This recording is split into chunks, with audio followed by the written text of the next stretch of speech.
Saudara-saudari yang terkasih, jumpa lagi dalam Renungan Harian Pelita Hati hari ini, Sabtu tanggal 9 Januari 2021.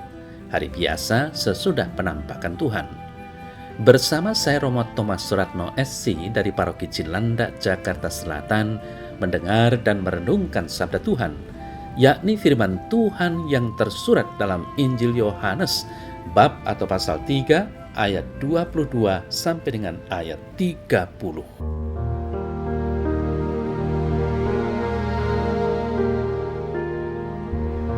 Pada suatu ketika, Yesus pergi dengan murid-muridnya ke tanah Yudea, dan ia diam di sana bersama-sama mereka dan membaptis.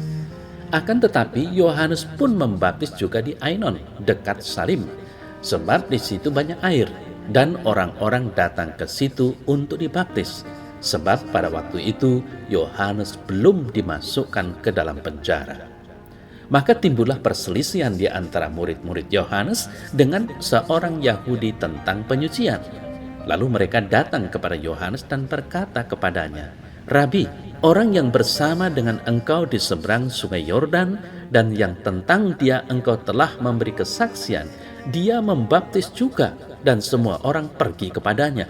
Jawab Yohanes, "Tidak seorang pun yang dapat mengambil sesuatu bagi dirinya, kalau tidak dikaruniakan kepadanya dari sorga. Kamu sendiri dapat memberi kesaksian bahwa aku telah berkata, aku bukan Mesias, tetapi aku diutus untuk mendahuluinya. Yang empunya mempelai perempuan, ialah mempelai laki-laki.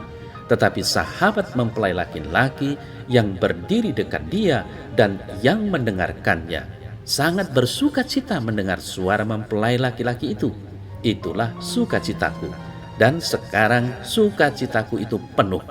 Ia harus makin besar, tetapi aku harus makin kecil."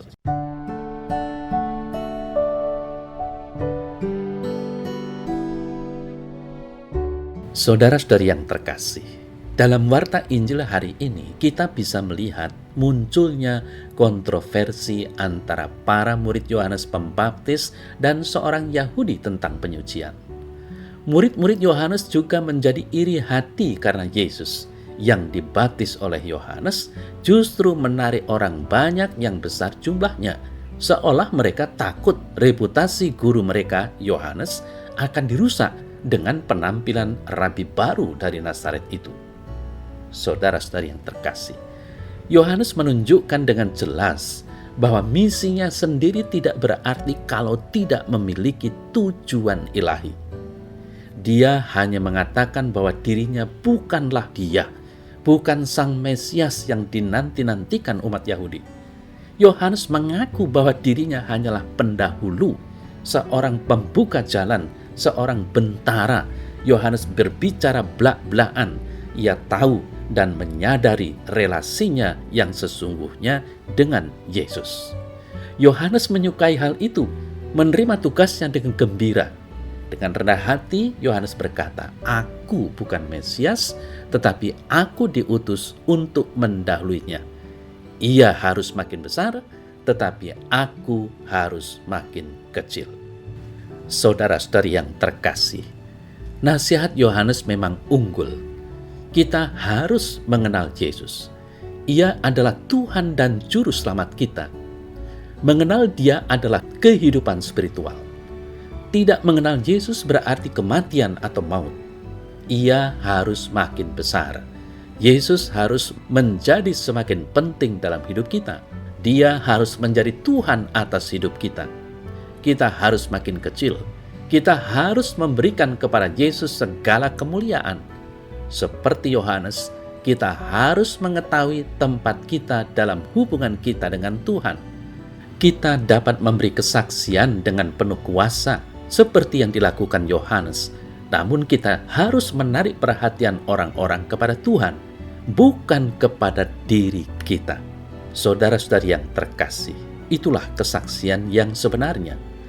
Orang bersaksi tidak mencari sensasi membuat dirinya hebat, walau itu hanya terselubung, tetapi benar-benar supaya Tuhan Yesus diagungkan, dimuliakan dalam hidup kita. Orang lain yang melihat atau mendengar kesaksian hidup kita, dengan sendirinya bisa mengakui bahwa Yesus memang hebat.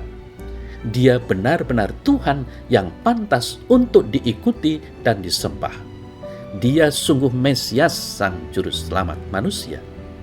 Dengan demikian, saudara-saudari yang terkasih, menjadi jelas bagi kita semua, hidup sebagai umat beriman untuk terus-menerus mau bertobat dari sikap sombong, menjadikan diri kita kecil di hadapan Tuhan Yesus, dan mau mengagungkan nama dan kuasa-Nya. Dalam nama Bapa dan Putra dan Roh Kudus. Amin. Ya Yesus, aku ingin lebih mengenal Engkau lagi, lebih dan lebih lagi seiring berjalannya waktu. Aku ingin mempercayakan diriku kepadamu saja, karena Engkau adalah Tuhan dan Juru Selamatku. Terpujilah namamu selalu. Amin. Dalam nama Bapa dan Putra dan Roh Kudus. Amin.